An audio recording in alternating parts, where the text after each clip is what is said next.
Hello everyone and welcome to the latest installment of the Local Innovator with Prismatik and Laneway Education. Thank you to the City of Sydney for their lovely support. I'm here today with Lana Hopkins, previously the founder of Mon Purse and the founder of Air, an innovative startup that's doing some pretty cool stuff.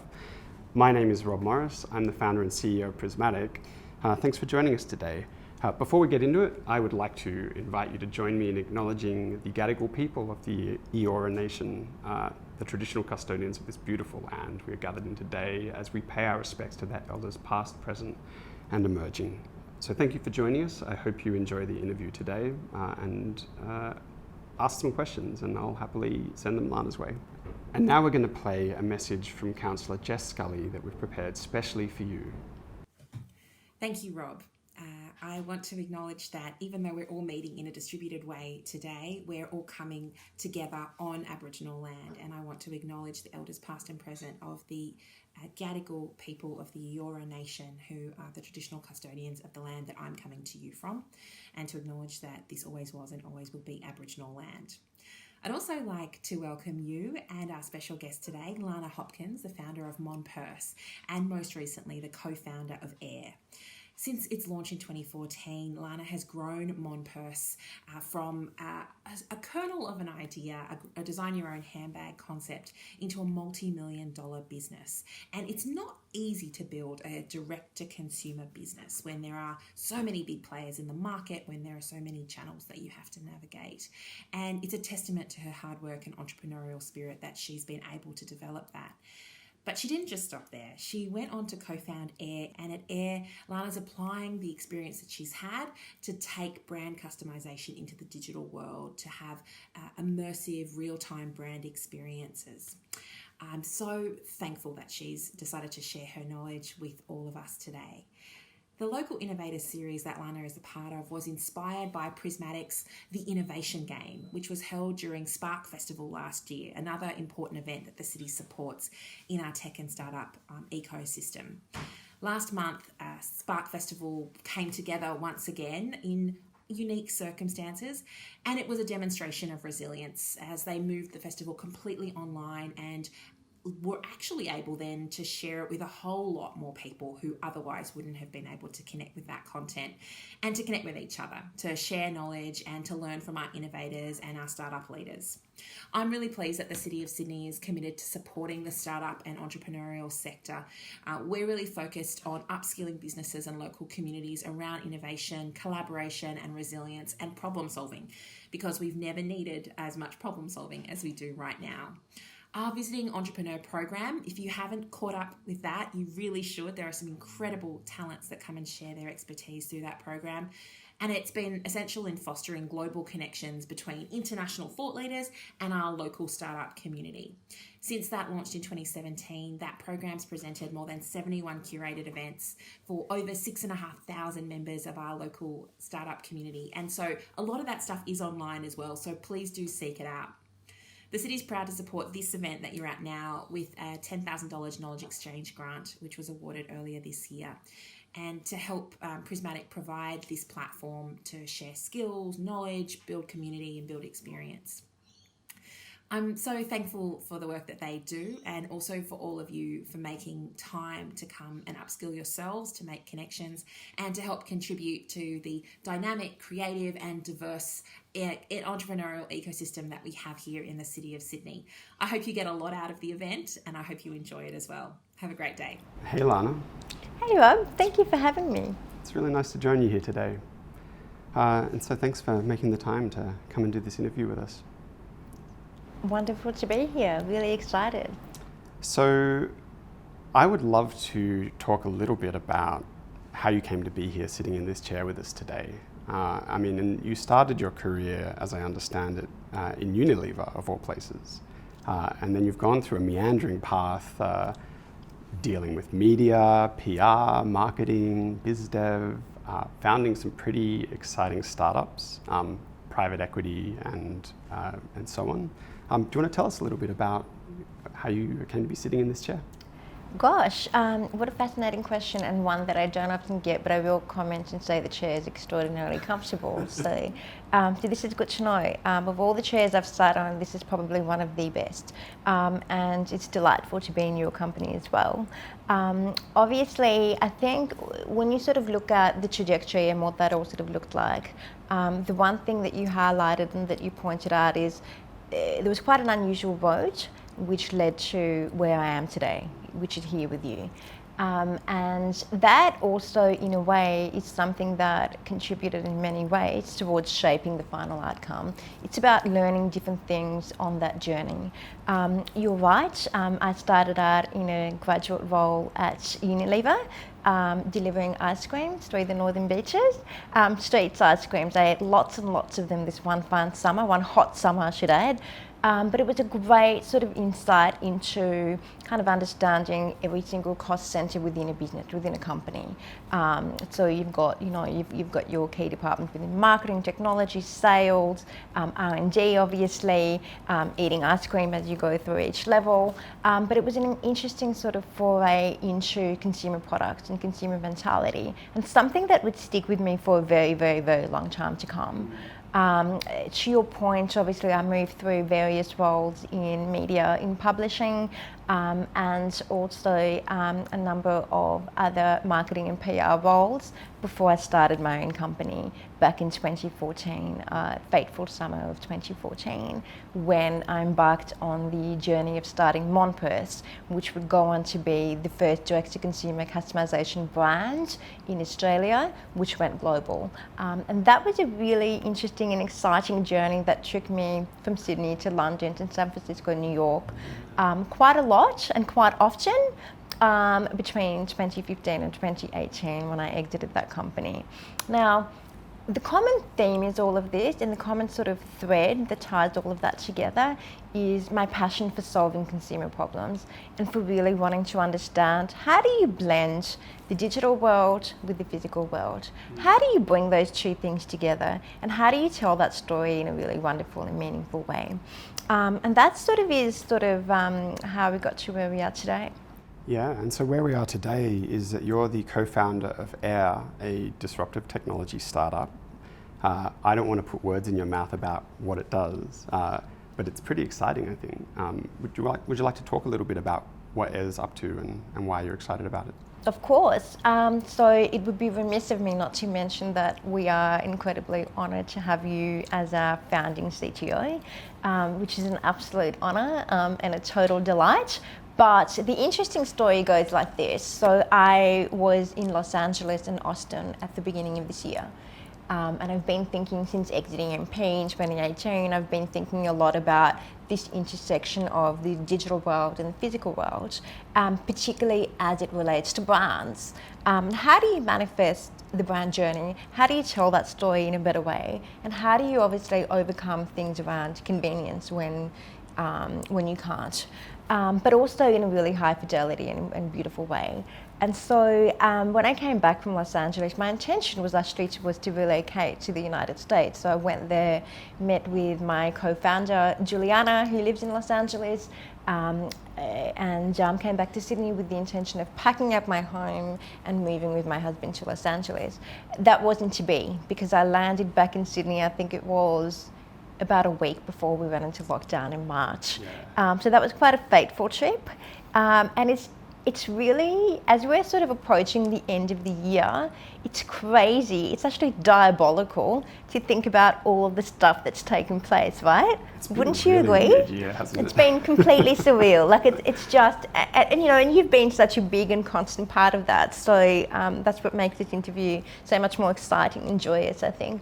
But long story short, landed back in Sydney. I was like, okay, yep, a bit of a spanner in the works. Won't be able to travel. I'm thinking, did I say by April or May we'll be able to, on one of our first phone calls, I was like, I think it's April or May, and then that became June, and then that became July, and then I was like, okay, we're moving to a new house in Bondi because I don't think we're going to be able to travel for the next year. So get close to the beach, get comfortable and stick here. Air, in a nutshell, is effectively an immersive, interactive, high fidelity brand experience. All of that fun stuff aside, what it really means is effectively, when you think about how do we shop and how do we engage and interact with brands, we can either go into physical location, bricks and mortar, which are and have been for quite some time, and I have a view and a thesis around that, in relatively steady decline. Consumer habits are changing. The way we think about the world is changing. The way we interact with that is changing. And then you've got e-commerce. And e-commerce is quite interesting because it's had this unbelievable surge and growth where, in the first 3 months so of COVID, the e-commerce adoption rate grew from 15% to well over 35%, and that is showing no signs of slowing down. It's accelerating, if anything. But we all know e-commerce has some really obvious limitations as well. It doesn't offer you that sense of high fidelity, of immersion, of interaction. It doesn't give you that rich fabric of connection that you feel to a place and the people and the energy around that. And so what Juliana, Rob and myself have been thinking a lot about, along with the rest of our team, is, well, how do we create a situation whereby the impossible becomes possible? But again, back to March. So in March, sort of came back to Australia and was thinking about how do we make this work? What do we do? What's next? What comes after this? And Rob and I started to talk a lot about this concept of the metaverse. I have to say, it threw me at first, and I'm sure it does and will many people. But what it ultimately comes down to is the metaverse is an interesting and new way of looking at where we're ultimately heading to, right? So if you think about the World Wide Web and the internet today, what is it really about at its core? It's server one talking to server two, and that's the transmission of information. The metaverse creates something that's that's richer, more ambient, more immersive, and it gives you the opportunity to almost like coexist in this world. I think the metaverse that's coming in a practical and commercial sense is very different to the sci-fi stuff that you might have read about or not. And it's something that a lot of the top technology companies in the world are thinking about quite actively at a macro level. And so AIR really productizes elements of gaming, elements of direct-to-consumer interactivity that direct-to-consumer brands present. And also it plays to the fact that this is a new way of living our lives, that combination of virtual and real. How do you combine those two worlds, and how do you create something that is both exciting, interesting, but is also real enough? Yeah, I mean, I think one of the characteristics of this year has been long rabbit hole conversations with you about various aspects of unmet human needs. And I have to say that it was guys like me who are partially to blame for the state of e-commerce, because it was a very different industry back in the 90s when we first started making websites. And in some ways that hasn't changed, right? And so you still have this effectively very abstract experience dealing with a website and a bunch of browser tabs, and then trying to extrapolate that into, will I like this piece of clothing or this thing that I'm going to buy? And it's quite an artificial process. We're just gotten used to it. And so it's really an interesting question. How do you make these experiences more human? How do you recreate the experience of being there with somebody when you can't physically be there with them? Or the contextual experience of going to a well-designed brand store, and how that makes you feel, and how that helps you to build a relationship to a product. And I know you and I have had 1,000 conversations about this. So it's really interesting to see that the wind has changed now, right? Because I think maybe a year ago it was still a pretty out there conversation to talk about creating these kinds of experiences, but now everyone we talk to really wants something like this. So what inspired you, and I partially know the answer to this, but what inspired you to bridge into AIR? I mean, how did you get here from Mon Purse, and what have you been up to build up to this moment? I think it's a wonderful question. I think, and that's why the recap of my life to date was partially important. I've always been really fascinated with consumer decisions and consumer experiences, and how do we give because who are consumers? Consumers are you and me. And we are constantly striving for better experiences and for ways that understand and appreciate the macro and societal economical shifts, and also living patterns, like what's changing, what's constant, etc. For me, it was really about at MP, the very first thing that I tried to do, my vision was to create a world which solved two problems. One is eliminate and eradicate the big problem that the fashion industry faces today, which is overproduction. And so by producing products on demand, it meant that you had control over how many products you were putting out into the universe.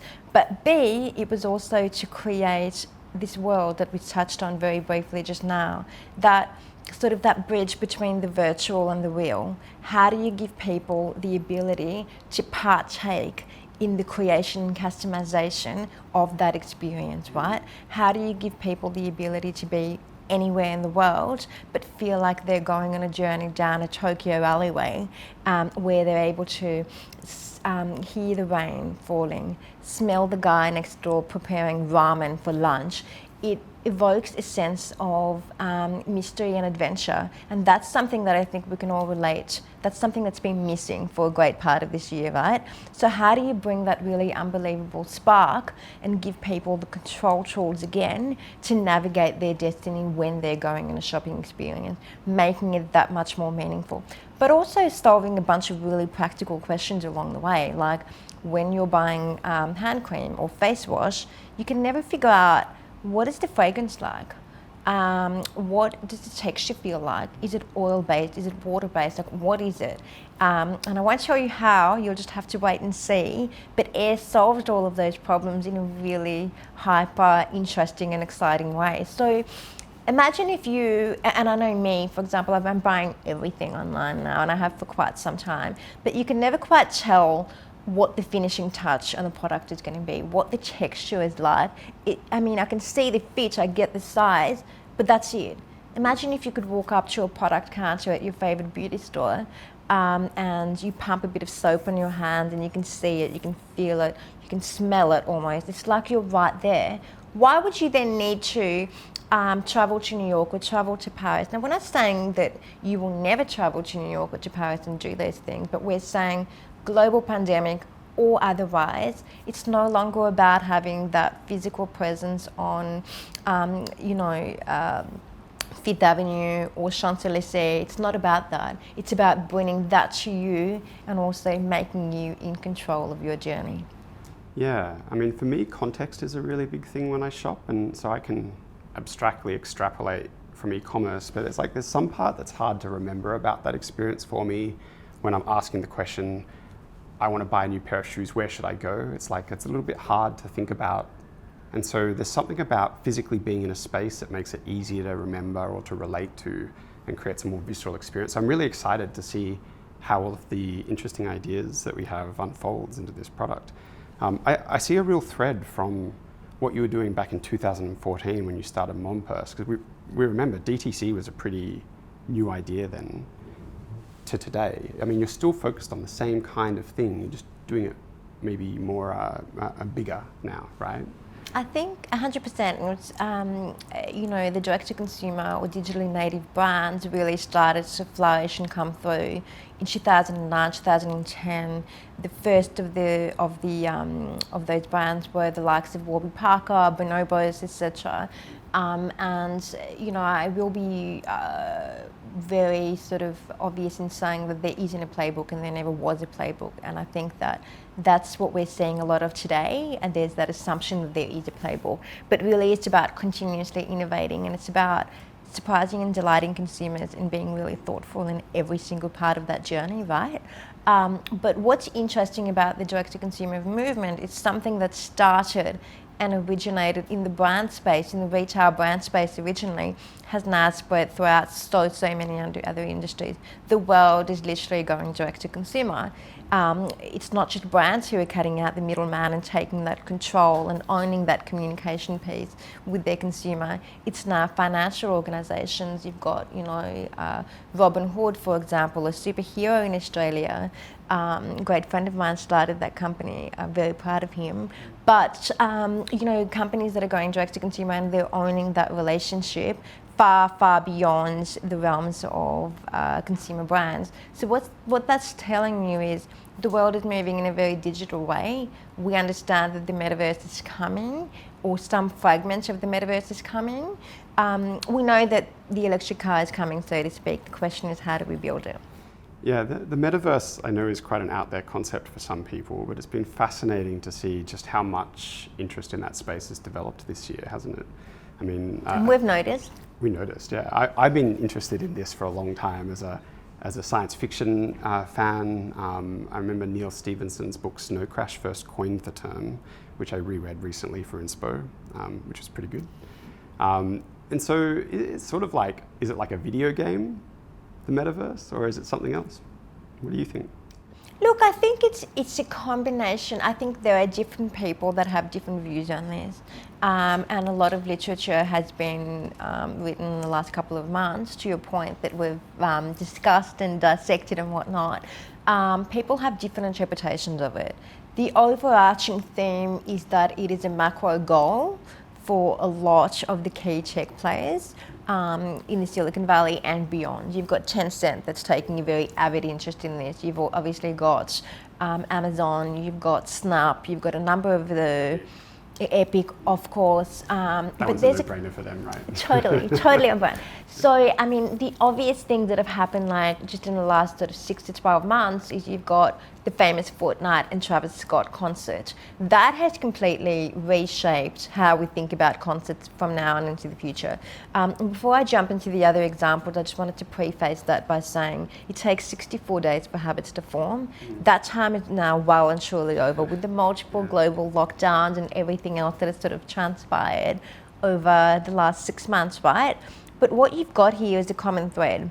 You've got Travis Scott and Fortnite obviously playing on the music industry, and how do you experience that from your home, but in a hugely immersive and personal and custom way, without having to go to a large,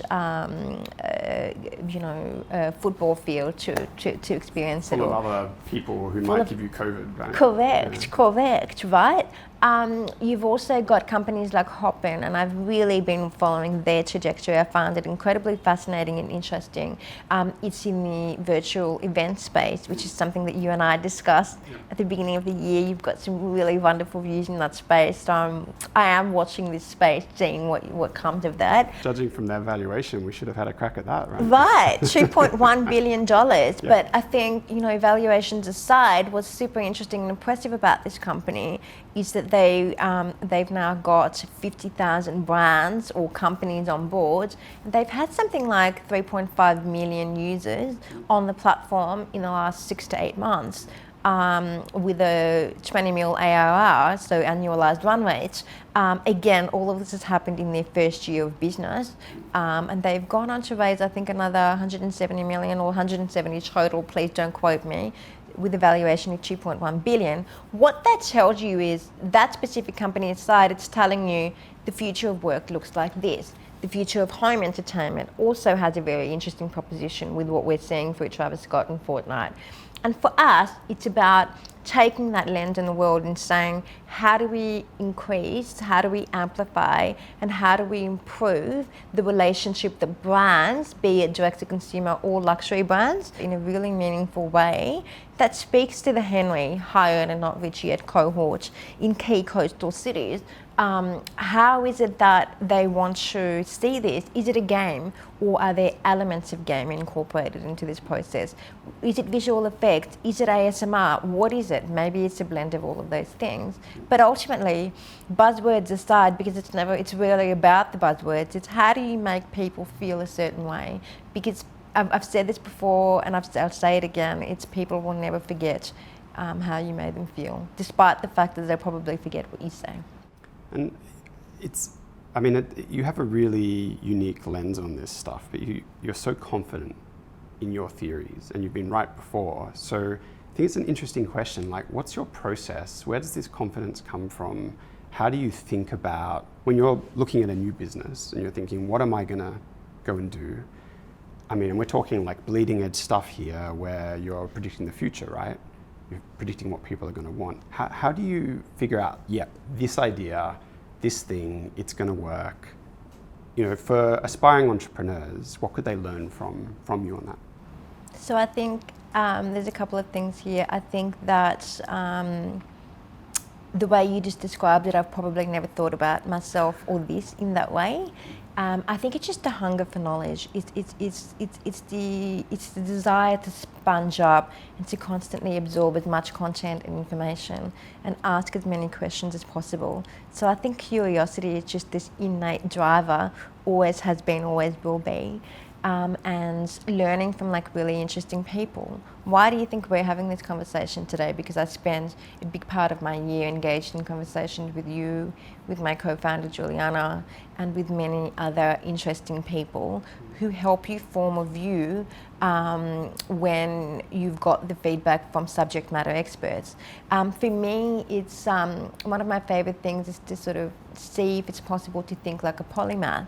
In other words, how do you blend information from a number of interesting sources in a way that comes together in a really meaningful way? So for example, to your point that we were talking about earlier, what is AIR all about? AIR is really the combination of subject matter expertise in the direct-to-consumer brand space, right? So it's understanding how the consumer or the customer that shops in that realm is experiencing things now, right? Through bricks and mortar and through the e-commerce space.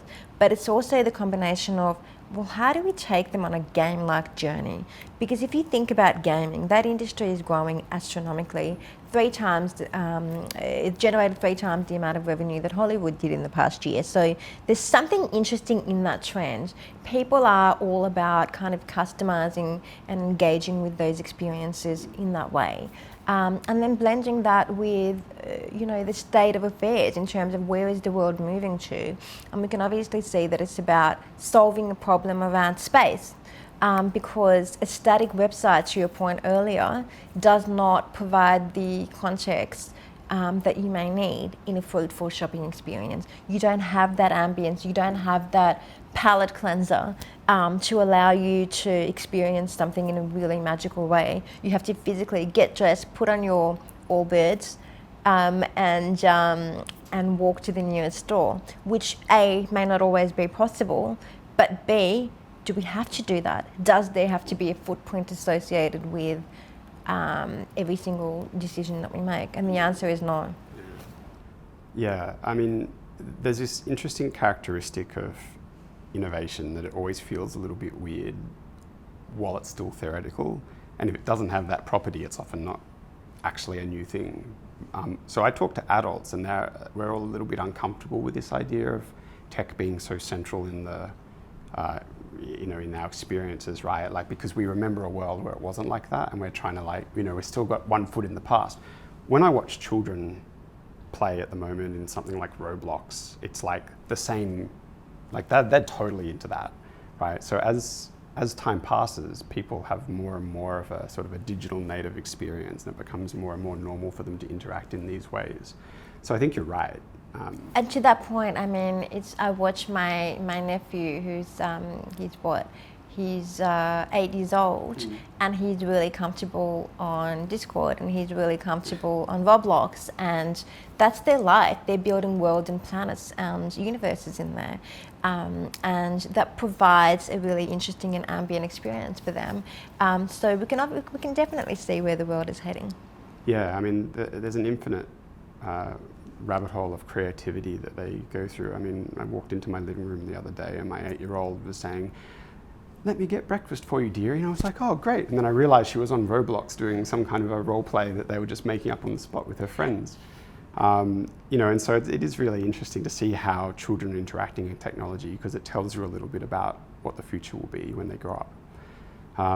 So it's very interesting how you think about this. How did you get to this point from I know I've kind of asked this, but how did you get to this point from Mon Purse? I mean, over the last few years of seeing this thesis, and I guess, again, for people who are inexperienced entrepreneurs, how should they think about these kinds of decisions, and how would they go through, for example, doing a research process or looking at markets and reaching some theory about, I think that there's a really big opportunity here? I think it depends on your audience and who you're talking about, but let's assume you've got somebody who's straight out of university. My advice would be go get some work experience. Surround yourself with mentors and really interesting people that inspire you, that motivate you, and start reading a lot. I mean, even our subscription landscape has changed dramatically in terms of the media, the content, and the intelligence that we consume. When you and I first started talking, I probably spent 7 hours a day reading, as you know. It's slightly less now because obviously operational stuff calls, duties call. But there are so many niche and specific pieces of, I guess, information that you can seek out on the internet, right? And follow the people who inspire you and who motivate you. So I think it's about continuously learning as much as possible from people that you look up to.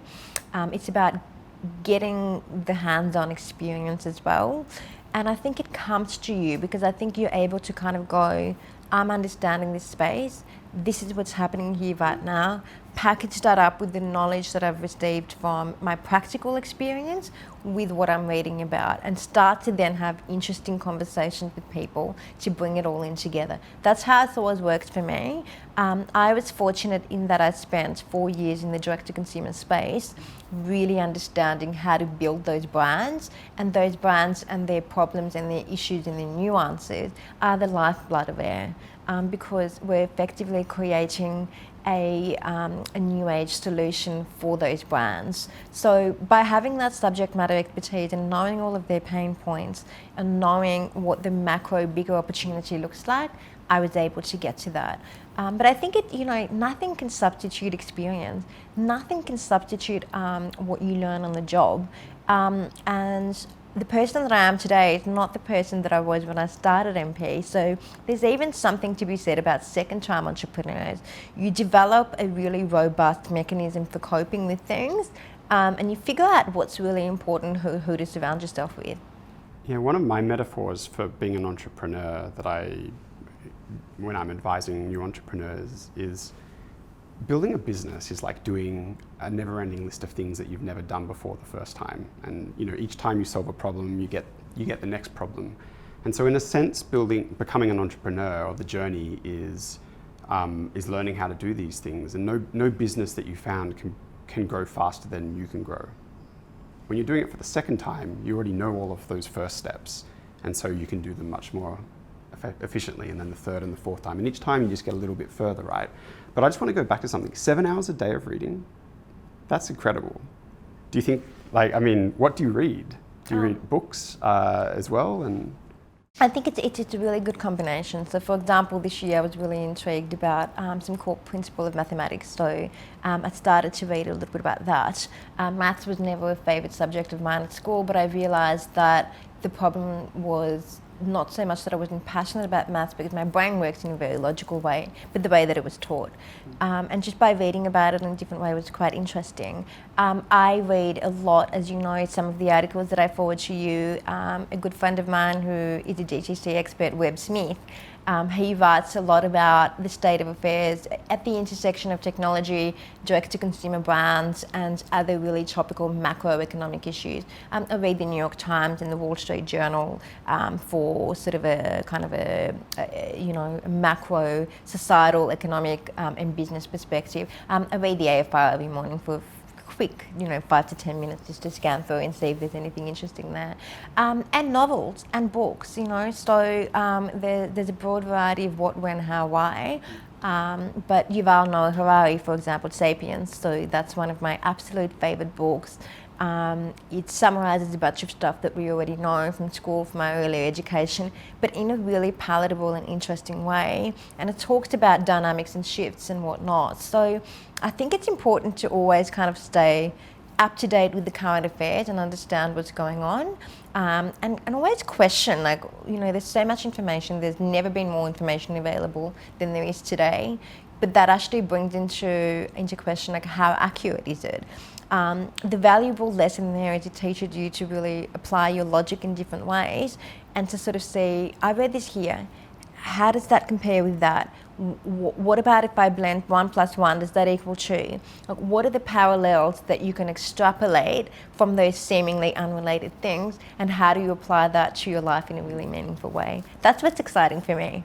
That's like you're talking about being a synthesist, right? And a bit of a polymath, like a bit of everything, and then combining it all together to get insights that are not immediately obvious to someone who's not got such a broad lens. Do you think that every entrepreneur needs to do a bit of that, or do you think that that's something about how you think about the world? I think every entrepreneur needs to do what's right for him and for her, or for her. I think the beauty of us as humans is that we are so diverse and so different. A lot of it comes down to personalities. Some people are very sort of clear on the problem they're solving, and they solve that through coding. So a lot of the best technology entrepreneurs that I know, they throw themselves straight into the problem. They try to find the solution through your favourite pastime, which is, and I know you obviously, it's been a while since you've been on the tools, as you like to tell me, but that never leaves you. That leaves a permanent imprint in your mind. For you, it's about solving the problem that way. For me, it's about synthesizing and working out, how do I assemble the field position? Who do I need to have the conversation with? What's going to make sense? Or how do I improve the user journey? Like, how do I package something up in such a way that may be complicated but is simplified? Because what is it that we need to do for people? We as humans have very little bandwidth. We have no time. We have husbands and wives at home sending us to-do lists. We have crying children. We have all sorts of things going on. And when you think about how much time you have to make an impression on someone from a neocortex perspective, it's typically 3 minutes. Like, you've got it or you haven't, right? And so one of the most interesting things for me about synthesis is, how do you take something that's so abstract and complicated and not obvious and synthesize that into a really beautifully packaged product that makes life better, that makes life more enjoyable? That's what the best consumer technology companies and brands and other businesses have done. They've simplified the complicated. Yeah, and your corporate experience and working in these different parts of different companies across industries, how much of that do you think you get to bring to bear in the entrepreneurial life? Was it useful for you? If you're somebody who's, like, say, coming out of university and you want to be a founder, would you recommend jumping straight into it, or would you cut yourself a break and go, I'll go get a corporate job for a bit? I'm not sure that I'm qualified to answer that question, because history tells us that some of the best entrepreneurs have come straight out of university. Some haven't even finished university. Others started when they were 45. So I don't think there's a right or wrong age / whatnot. But I will say one thing though. Most of my lessons that I learned were less on the job in corporate and more in the job of being founder and CEO of Mon Purse. There was just so much that I didn't understand, did not know, and just wasn't across. Now I know, for example, what are the key really important things? Like, what do you need to do in order to lead a successful organisation? What matters and what doesn't? What fires do you need to fight? What fires do you not need to fight? How do you ensure that you assemble the best team and also stay across all of the most important principles? So what's the go-to market strategy? How do you productize this? How do you fund this? How do you finance this? How do you fundraise for that? How do you ensure that you're building a profitable cost center? How do you ensure that you've got a really happy team and you've got a really aligned team? Those are all of the things that I have taken out of my Mon Purse experience and shaped me who I am today greatly. And so I'm profoundly grateful for the opportunity that I had there. But again, that's just speaking for me. Everybody else is going to have a very different journey. So it's about embracing your journey, getting ready to have setbacks. I think it comes down to grit and perseverance. And I think the key entrepreneurial mindset that you need to have is perseverance. My husband and I have this magnet on our fridge, which says never, never, never give up. It's a Churchill quote, apparently. I'm sure Churchill knew a thing or two about never giving up. I think it's his core central ingredient, because life will have setbacks for you. I watched a really interesting interview, which I'm sure most of Australia did yesterday, with Barack Obama. I have to confess, I'm a big fan. I've been a fan for a long time. His humility, his calm, his demeanour, his composure, but most of all, his incredibly stoic personality and his values really validate and really show how do you have that ability to always persevere and get back and keep going again. He's lost many, many times, and he's comfortable and happy to talk about that. I think great leadership comes from understanding your weaknesses, going back, refining, working that out, and then coming back with a brand new attitude and taking on the day. I, for what it's worth, agree with you on all of that, but I'm playing devil's advocate a little. I think the saying is like, how many times do you need to get back up? One more time than you get knocked down, right? I think all of the most successful entrepreneurs who can repeat success have that trait of persistence. But I agree with you that everyone's road looks different. So team, that's a really big thing for you, team and culture. Why is that the biggest thing? It is, and I know we're quite late to the party of talking about team, when in reality it is the central most important thing, and you know this from obviously personal engagement and personal experience. You were fortunate enough to have a bit of a glimpse into what went on in the early days at MP, and that was both helpful and insightful. I think it comes down to what matters to you as a founder. Why are you doing this? What are you willing to accept, and what are you not willing to accept? It took me a really long time, as you would know, to assemble the right team and to get really comfortable to say, we genuinely have an A-class team here playing for this team. Not because each and every one of you is so smart and talented that you leave me in awe, in literal gratitude and awe every single time something happens, but actually because your fundamental values as human people are just paramount. And so I think the hardest thing, but the most important thing that you can ever do, is to ensure that you share the same North Star, and that your moral compass is similar to that of the people around you. And not just moral compass, your motivations. People may have different motivations. So I think just like a marriage, you need to get on the front foot and figure out what is it that you're working towards. How are you willing to treat others? How do you want to be treated in return? And what's the magic formula that's going to bring you all back to the table time and time and time again? Because there's going to be a lot of problems. The world is a difficult and often complicated place, right? But you need to have your safe space, and you need to have the ability to have team players who are going to bring out the best in you, and you're going to do the same for them in return. I absolutely cannot, everything else aside, intelligence, perseverance, etc., if you do not have the best team for you at the table, success is not obvious. Yeah. Or the path to success is not obvious. It's very personal, isn't it? Like what is your unique style and what works for you? And so you're talking about values fit. Is that different from culture fit in your view? I think it's all, it's related and it's connected, because cultural fit, it's an interesting conversation. I think that's something that you figure out as a team, as you build the team and as you go along. Things are going to come up, things are going to pop up. I think values, though, at their core are incredibly important, and if you have this beautiful team where you've got that connection and you've got similar core values and you value the same thing, then that's going to build a really good team culture, because there's trust, there's empathy, there's the recognition that we leave ego at the door when we come in. And that applies to everyone, right? And it's a really difficult thing to do sometimes. But if you do that, you will be better for it. I love that you think about culture as something that the team co-authors together.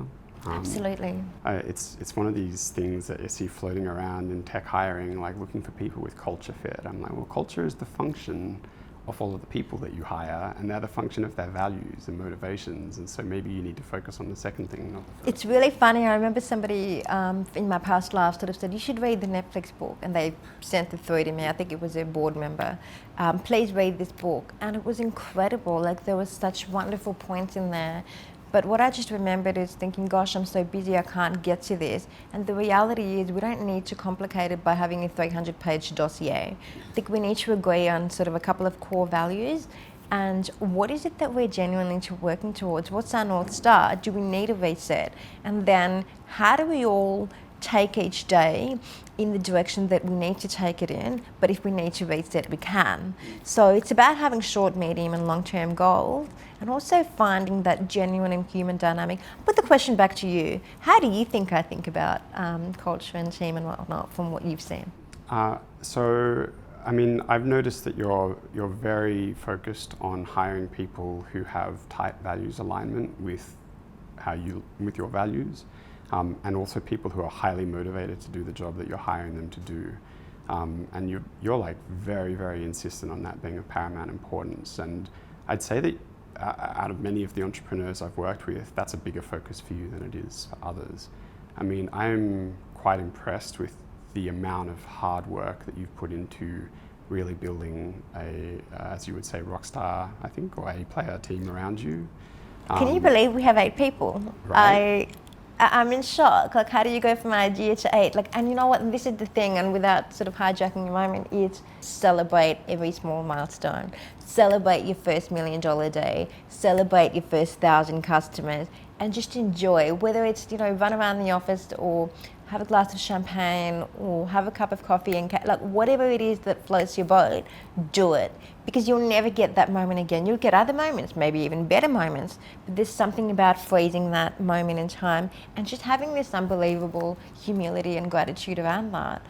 Because it's hard yakka, you know? It's really, really hard. And I think there's so much glorification that, you know, sort of takes place around entrepreneurs and success stories. What people don't tell you is there's so many hard times. There's difficult decisions.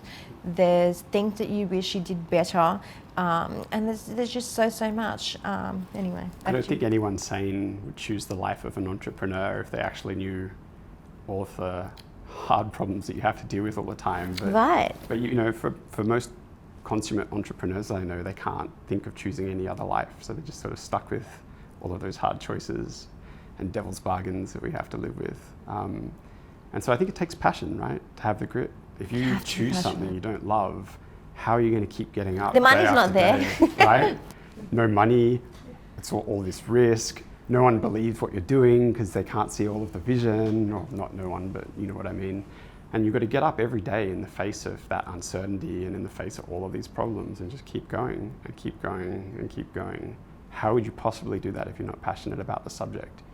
And I see some entrepreneurs who are new at it, and they're like looking for something that has the numbers or looking for the thesis, but they don't really care about it. And so one of the things that I see in more experienced entrepreneurs is they pick something that they are really passionate about, and they surround themselves with people who are also passionate about it. Do you think I'm right, or? I think you're 100% right. It's another way of thinking about it, and I say this often, is success comes from the combination of magic and logic. If you can combine magic and logic in a really meaningful way, you've got something. You're onto something. So, yeah. But always the magic. Keep the magic. Never overlook the logic, but keep the magic going. So what gets you out of bed in the morning about air? About air, I was going to say, to go for or a in general, run. In general. 7 hours of reading, I don't think I could possibly read that much a day, and I love reading. You know what, I'm just grateful to be alive. I think after the year that we've all had, it's the first thing that really comes to mind. We're healthy, we're so fortunate to live in Sydney, Australia, and have all of these wonderful opportunities. So gratitude, I think, is the first thing. The fact that I get to do this again after multiple setbacks with my last venture, and the fact that we've got such an amazing group of people who are just as excited, if not more sometimes, than I am. So, and the fact that we get to create magic for others, I think those are the 3 core things, right? So, for me, it boils down to the people, both internally and externally, our team and obviously our customers as well. How do we create fun for the team? Not without its challenges, of course. We're solving pretty complex problems, but fun for the team and sort of a show-stopping experience for people who are going to be using the platform. Yeah, because it's never about fun alone, is it? It's about fun and execution. 100%, 100%. And you learn something. I mean, Rob, I'll even give you an example. Like when I think back to, let's say, July, we made a couple of executive decisions, Giuliano and I, back in July. I went away on a bit of a staycation up to as far north in New South Wales as one could go when the Queensland border shut. And I worked from home and walked to the beach and, worked through all of those things. And one of the key things we did is we went down a couple of rabbit holes in terms of how do we assemble this platform? What sort of team do we need? How do we do this? How do we do that? We've come so far in that time, and it feels like every time it's like a book. A chapter closes and a new one starts. A chapter closes and a new one starts. So you're constantly learning and you're extrapolating and taking those learnings to the next level. I think that's also another thing that's going to sort of get you out of bed. So you don't want to know where the story ends, right? You want there to be a few plot twists and for it to be a bit surprising on the way. Otherwise, it's just not that good of a story. Hopefully more good ones. Yeah, hopefully not a Shakespearean tragedy. Yes. Although, some startups do go that way, I have to say. I do, yeah. So I think that's a good segue into a question I've been wanting to ask all interview, which is what is the most valuable skill that you avoided doing the longest in your entrepreneurial career, would you say? Like, what's the thing that you were like, I know I should be good at that, but I really don't want to do it. And then you've done it and you've gone, man, how did I ever build businesses without embracing this? So it's really interesting that you ask. You asked me about earlier what books I'm reading, and we spoke about math. We spoke about mathematics. I was resistant to it in my younger years at school, and at university I did the bare minimum to get by. I've always kind of had the view that if you build an amazing business, the numbers will work themselves out. And that is a fundamental flaw and a mistake. So the first thing that I do now when I figure out what does the go-to-market strategy look like? So I'll focus in 3 core pillars, like the why. Why are we doing this? What are the macro societal factors that will enable this particular business to thrive, right? Then you do the stuff around the how. Well, what does the platform look like? How are we going to execute it? How do we surprise, wow, and delight the people, right? What does the team look like? What does the A team look like? A league look like? And then you kind of go, okay, well, for all of that to work, what's the go-to-market strategy? How do we actually make sure that the numbers stack up? And how do we use those numbers to tell a meaningful story? One thing that I learned about finance quite late in life is that it is the best way to tell a story. And how many stories have I been able to tell you from the models that I've built?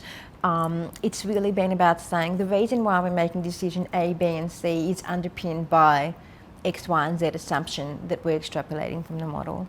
Obviously, everybody can agree that models are just models, right? You really need to execute and you really need to demonstrate that, this stuff all worked and the things all work together. But I think without having a solid understanding of what the key levers are, you're going to be in a lot of trouble. And for me, it's really always looking about, obviously, top line revenue, which is the obvious one, your gross margins and your EBITDA. You need to understand those 3, and those 3 core things to me are just like, it's like night and day. You either know it or you don't.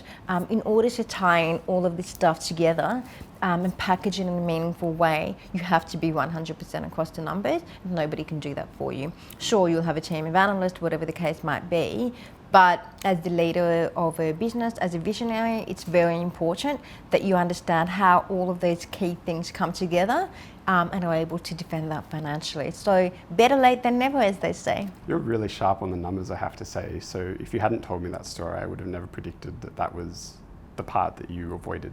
It's something that I spent probably the last 2 years refining and perfecting. And the first thing that I did when I exited MP was I spent a bit of time with some intelligent people in the private equity world and also in investment banking. And I sort of buried myself in models because I knew I could build brands. History told us that, I could get that excitement happening. But I really wanted to make sure that I was strong and that my acumen was very proficient there. And now it just gives me this extra layer of confidence that I never had before. So I think my advice to entrepreneurs is grit and perseverance.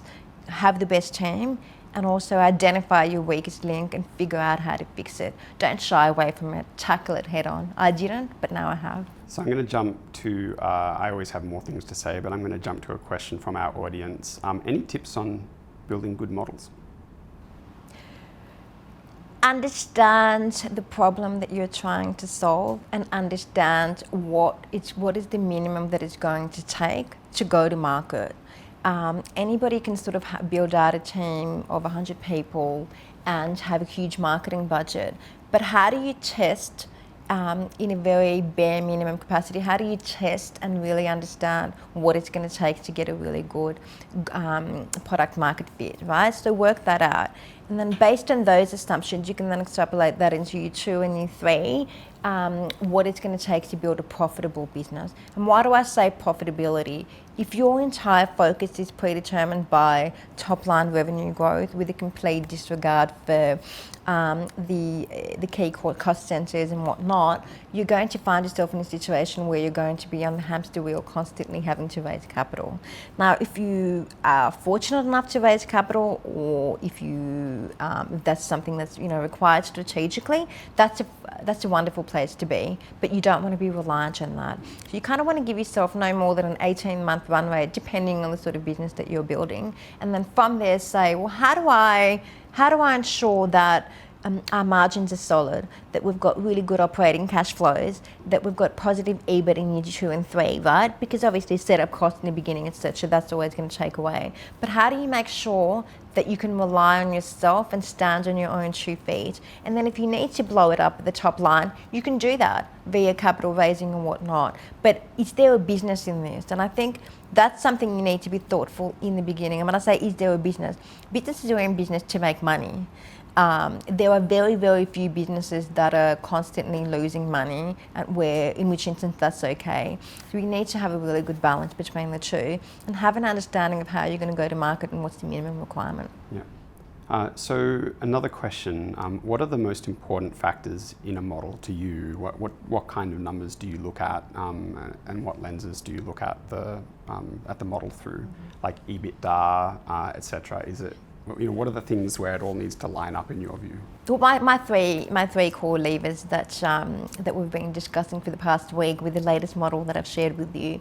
The 3 core levers that have been really interesting to me is basically the gross margin and the cost of building the actual product.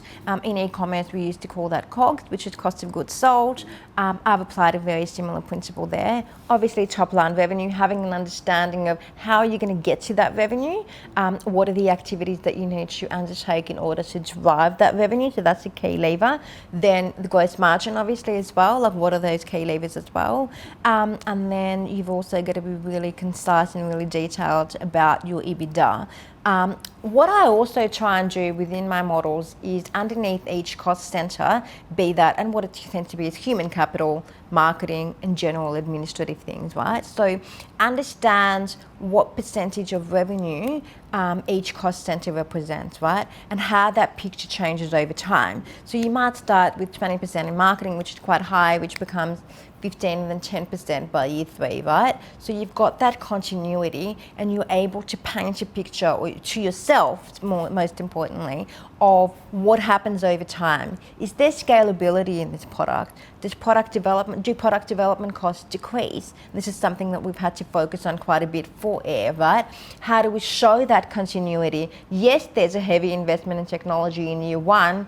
What does that look as a percentage of revenue in year 2 and year 3? Have we got operating cash flow at the EBITDA level? What's happening there? And so by doing that, you've got a really good guidance of sorts, a North Star in a way, I suppose, a financial North Star that says, this is a bunch of stuff that needs to happen in order to get this product to market. And then this is the scalability. This is how we scale it. This is what we need to do. What happens if we amplify or ramp up additional headcounts? What does that do to the EBIT? So being really aware of those 3 things to me are your revenue, your gross margin, and your EBITDA is always absolutely vital and paramount. And being super clear on what's driving each cost center, is that the absolute bare minimum in the beginning? If not, go back to the drawing board. Yeah, so it's always a balance, right, between cost and benefit. And so when you look at a model, how do you know that it passes the sniff test? Like, how does it feel if you're looking at the model? Or, you know, like, let's say let's say I'm a new entrepreneur and I've made a model and it's like, great, it's a hockey stick, we're going to be billionaires by month 4. How's an investor going to look at that? You know, what should I look at? I think you have to take it with a grain of salt. A model is there, and it depends at what stage of the business. If you're talking about pre-seed, it's all assumptions, right? What's important at pre-seed is being clear on your go-to-market strategy, your product market fit, and what your burn rate's going to be for the first 18 months, right? With some sort of a stab in the dark at what years 2 and 3 could hypothetically potentially look like, right? If you're talking about a more advanced, progressed business, they need to be really clear on their past historicals. So you've either got the past historicals that are going to underpin that, or you don't. In the case that you don't, and you're talking about a pre-seed business like Aries today, I think it's a guess. You know, these are arbitrary numbers, but what they do tell you is that you're clear on your go-to-market strategy, what are the key levers that you can and should pull should you need to. You've always got a plan A, B, and C. How do you work those accordingly? But again, it's just an assumption. So the only way an investor or an entrepreneur is going to know at that stage of the company's life cycle if it's successful is the proof's going to be in the pudding. You're either going to be successful and you are going to sign on the customers, assuming it's subscription style business, or you're not. And so I think when it comes down to it, it's you have to get out there and do it, but you have to have some sort of a formula for how you think you're going to get there. You can't sort of just raise X amount of capital without understanding its deployment, because once you've raised the capital, you've got the secondary job of allocating that to relevant cost centres and being able to know why it was a good decision to allocate X amount to marketing, X amount to technology development and the team or what have you, and that those things aren't out of whack. You don't want travel to be 80% of your revenue. Like or if it is, you have to be able to justify, defend why you've made that decision. So it's about having an honest assessment and an honest look inside to see what makes sense and what doesn't. In later stage businesses, it's very much based on past historicals. So I hope that answers your question, Rob. Yeah, it does. It's all about the assumptions, but also the story. And someone's either going to find it a believable story because you've done your research and read a lot of stuff, or they're not, right? In the Exactly end. Right, yeah. Thank you, Lana, for sharing your very precious time with us today and answering all of my weird and wonderful questions. And thank you to the City of Sydney for supporting this event and local communities. Thank you to Laneway Education for providing this lovely space. So I hope you've all learned something from Lana's experience, and the video recording is going to be available probably next week. Watch your inbox for details. Next Local Innovator will be next year, so we're going to all have time for a summer break, some Christmas, hopefully without the whole nation being on fire, and see you guys then.